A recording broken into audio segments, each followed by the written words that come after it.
Iran is burning again, streets are turning into battlegrounds, and people are asking and demanding for a change in regime. At the same time, US President Donald Trump has given a controversial remark where he stated that US is locked and loaded, hinting at the possible foreign intervention if situation does not calm and cool down in Iran. So let us try to understand what is the reason behind the protest erupting in this particular Middle Eastern country. So to give you context, a mass protest was seen erupting in the last couple of weeks in the Iran as such. This was largely due to the economic crisis being faced by the general population of Iran. At the same time, the large-scale protest has resulted in a brutal repression and crackdown by the security forces that has led to killing or death of dozens of protesters. Such it is in this context Donald Trump has stated that US would possibly intervene if the Iranian government kept on killing the innocent protesters as such, and it would lead to a regional escalation. There is a fear of regional escalations because obviously Israel will join hand,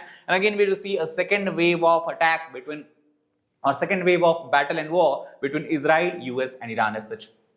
If you look at the statement given by Donald Trump, he stated that US is locked and loaded and they can come to the rescue of innocent civilians who have assembled peacefully to protest against the current regime of Iran as such. In this, this entire thing was posted by him on the Truth Social, that is the platform which generally posts about his about the decisions of US government and all that. But overall, we can say that it does not simply mean that next day itself US forces will get involved in the Iranian domestic and political situation. It is still a kind of strategic ambiguity how US is going to respond throughout this entire changes as such. If you look at the US-Iran military confrontation, it is not going to be the first such kind of confrontation. Before also recently in the month of June 2025, US came to help the partner Israel, and it carried out a strike by the B-2 bombers targeting the nuclear enrichment facilities of Iran as such. Nuclear sites, several nuclear sites such as in Natanz, Fordo, Tehran were targeted in such kind of strikes. It also has led to a retaliatory strike by Iran as such. It targeted Israeli territory, and not only that, it also targeted then the US military base that is in the Qatar as such. There was a high possibility of escalation cycle, escalation ladder being climbed up, but fortunately due to the intervention of several other countries, we have seen that to some extent the tension has calmed down between Israel, Iran, as well as US and Iran. Now, as far as the response of Iranian leadership against this particular statement of Trump is concerned, Ali Larijani, who is believed to be the advisor of Ayatollah Khamenei, Khamenei is the head cleric of Iran, we can say, as Iran is a theocratic state.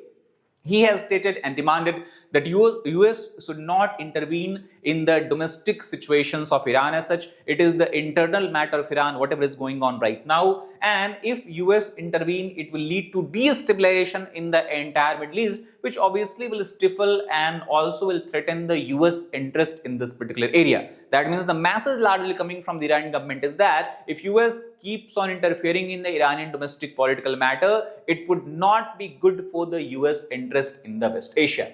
If you look at the general protest that we are seeing unfolding across different cities of Iran, the major reason is believed to be the recent collapse of Iranian currency that is referred as rial. Rial is a weak currency, obviously due to the heavy sanctions being imposed on Iran as such. But in the last couple of weeks, we have seen the depreciation at a very fast rate, which has led to inflation hitting the domestic economy of Iran as such.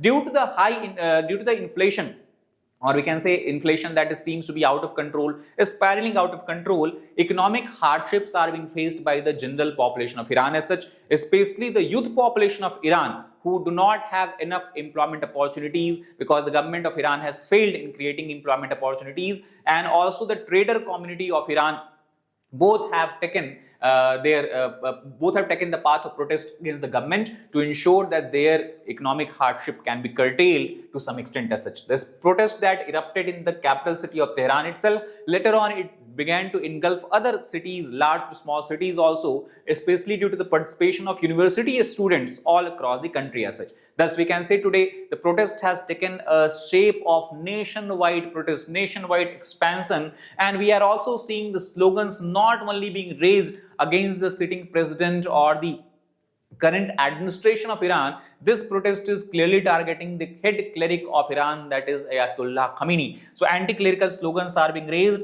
and the entire regime itself seems to be at the target of the protesters. Now, if you look here, the casualty and violence, obviously 8 people have died across different cities such as Tehran, Ajna, Lordegan, then we have Marvadast at the Kuhdast, and there was clashes reported between the security forces and the general population participating in the protest as such. And also at the same time, many times we have seen that even during the burial ceremony, the unrest is being reported because security forces are trying to ensure that burial is being held in a peaceful manner without drawing large number of crowd as such. At the same time, security forces and protesters have clashed. There has been allegation by the protesters that live fire is being fired upon protesters who are assembling peacefully. They are being targeted in a brutal manner by the security forces, and this has been confirmed by the social media as well. So street clashes are being reported, cars has been torched upon, and protesters seem to be hell-bent on demanding a single thing,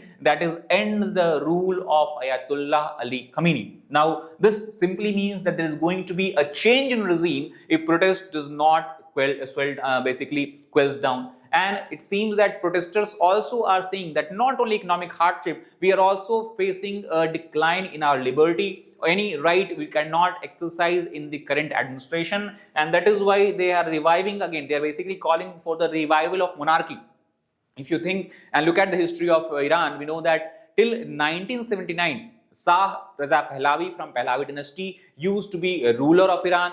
That means Iran was a kind of monarchical country, and at that time it has a very good relationship with the Western countries, especially United States of America. Shah was believed to be one of the strongest ally of US in the West Asia, Middle East region as such, and they actually had a joint front against that time Soviet Union. However, once Ayatollah Khomeini came into power, then we have seen a gradual decline in the relationship between West and the Iran as such. At the same time, we have seen a general decline in the rights and liberties being enjoyed by the citizens of Iran. Especially women's right has been curtailed to a great extent. Mandatory hijab code, dress code has been enforced and has been imposed on them. This also has drawn large scale women protesters in this overall protest also, who are demanding the right for themselves. So in this protest, definitely we are seeing anti-theocracy slogan being raised, and they are asking again that Iran should go back to its heydays or early days of the monarchical system as such.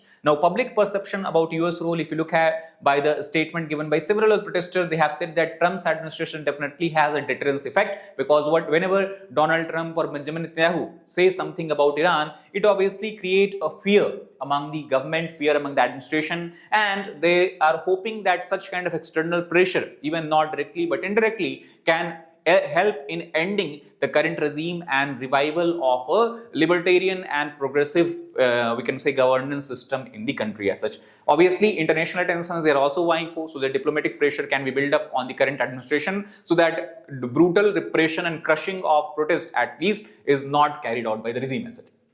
Now, taking cognizance of this entire situation, the current president of Iran, Pezeshkian, has stated that if protesters have any legitimate demand, it would be heard of, and after having discussions and talking, some final solutions can be, can be devised as such. But at the same time, Prosecutor General of Iran has given a stern warning that if protesters do not mend their ways, a decisive crackdown, it's something that government will not also be shy of from. So overall, by looking at this conflicting, statement coming from the Iran government and also the statement coming from US President Donald Trump, plus the overall demand, we can say a radical demand to some extent by protesters, it seems that Iran has taken a path on an uncertain trajectory. Now, how this entire situation will unfold and what is going to be the final outcome, we cannot say now. We have to wait, watch and see. But that's all for this particular video. If you like the video, please hit the like button, share it with the fellow aspirants, as well as subscribe to the channel for more useful content. Thank you very much.